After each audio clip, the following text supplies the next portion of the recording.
Napatay ang second most wanted criminal sa Camanava District matapos itong makipagbarilan sa mga pulis kagabi. Samantala, isa pang tulak umano ng droga ang napatay ng mga pulis sa Caloocan sa isinagawa nitong drug operation. May report si Maki Libradilla.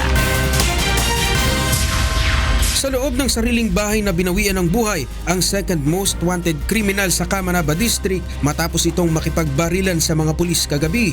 Ayon sa mga otoridad, nagtungo sila sa Magtanggol Street, Barangay 29 upang arestuhin sana ang sospek matapos makatanggap ng impormasyon na naroon ito sa lugar.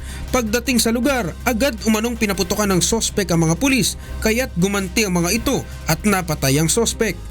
Yung taong ito, meron ding isang pending warrant of arrest sa two areas, Manila and Caloocan. Sa Manila, ang warrant of arrest niya is murder at saka suspected involvement in many other killings.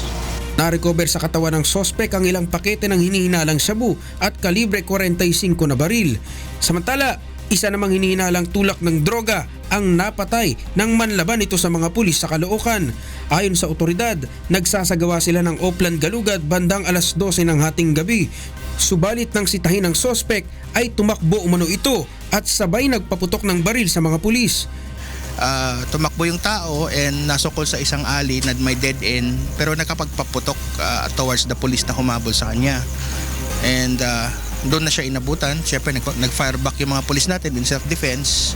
Kilala din namanong tulak ng droga ang sospek sa kanilang lugar at maging ang tiyahin nito, aminado sa maling gawain ng sospek. Hanggang ngayon gumagamit pa po? Oo, gumagamit pa po siya hanggang ngayon.